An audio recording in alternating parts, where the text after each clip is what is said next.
Well, good morning.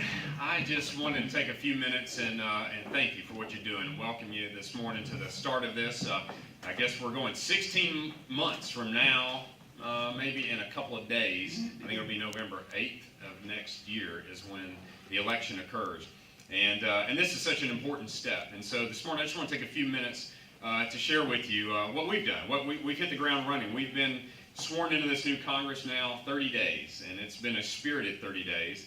In the House of Representatives, we've already passed 30 bills that would conform to what I hope you would agree are good, positive, conservative policies that push back on the president and his policies of the last 6 years and show exactly what we're about as Republicans. That we're a party that is not about any one group or any one economic sector, but we're for all of America, all individuals. And in the President's State of the Union, if you think about it, his comments or his policies were all about helping certain groups. And what we're trying to demonstrate is that, hey, we're for all of America. We want to see our country go into the future in a very positive and a very strong perspective, protecting individual freedoms and liberties and providing economic security as well. But some interesting factoids about the first couple of weeks. You know, so we now have the first Republican majority in the House and the Senate together since 2006, and we still have a president who disagrees with us. So in these first couple of weeks, a lot of the bills we've passed have obviously countered the Obamacare proposal and law that's in place right now. One helping our veterans, and which we call Hire Our Heroes Act, which takes them out of the formula of Obamacare and says that they should not be considered a part of that or part of the employee count, as well as reestablishing the 40-hour work week and a couple of other items, including the full repeal of Obamacare this past week in the House. We also dealt with the Keystone Pipeline. We've heard about that for several years now. There's only one person in this entire country who's against the Keystone Pipeline that I'm aware of, and it's the President of the United States. In fact, it's passed not only through the House, but through the Senate. Even 9 Democrats supported it in the Senate, and this next week we'll vote to affirm their changes to it, and it'll go to the President's desk, and he's going to have a decision to make. He's going to have to look the American people in the eye and let them know where does he stand on providing more energy resources to our country. But then one of the most important policies that we passed in the House is in the second week, very quickly, and that was funding our Department of Homeland Security.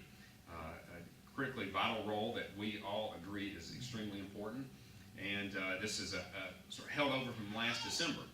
You'll remember the President took an executive action last year and has created a lot of controversy, and we're certainly in disagreement with him about what actions he took as it relates to how do you deal with those who are in our country unlawfully at this moment.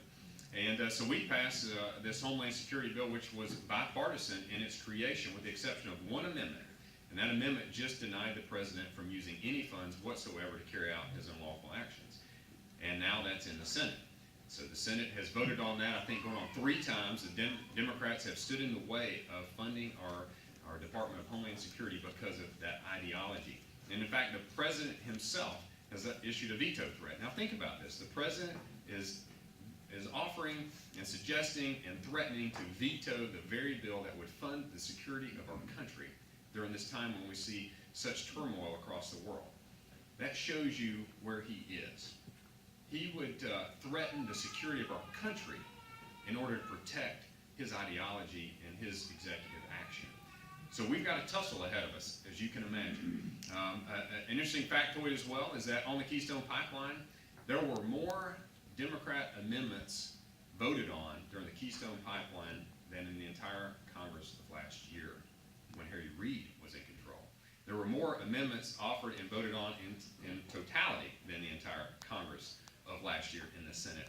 That shows you how the process is opened up, and so there's going to be a little free flow. So you're going to see some debate. It's going to get spirited. Not everybody's going to agree. And that leads me to what I think is going to be most important for us as a party as we go into the next 16 months. And that is, we have to stay very focused on what our goals are and what our purpose is. And we have to come together as a party and share with the American people what we are truly about. That we're not transactional, we're relational. That we want to elevate and we want to help and we want to provide policies that impact and have a positive outcome for everyone in every regardless of their walk of life. We have a great story to tell as Republicans, but sometimes we get caught up in little specifics here and there, and we end up fighting each other.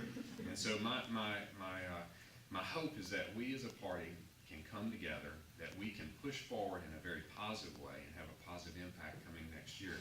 Because if not, it is going to be a very challenging another 4 years for us as a country.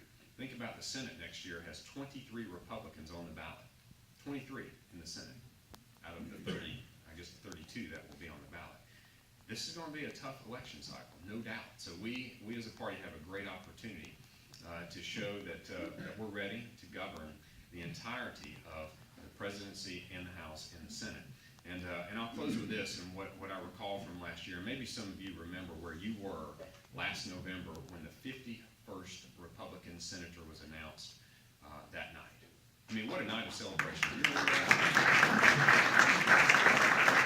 I was with David Perdue at the Intercontinental in Atlanta. And I remember the big screens. I remember that happening. I remember that excitement, that joy, because we all worked very hard to achieve that. And we have to maintain that excitement and that energy and carry that forward. And that's so important that we were able to do that, because last year, if you'll remember, there was a very spirited Senate election here in the state of Georgia. There were a lot of great candidates that were on the ballot last year. And I imagine in this room, there were people on different teams through there.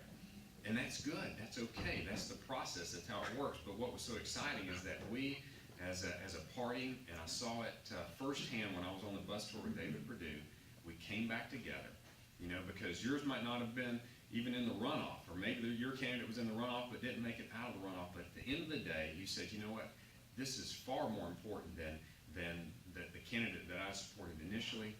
This cause is bigger, it's greater, and I'm going to do everything I can to make sure that our team advances in the future.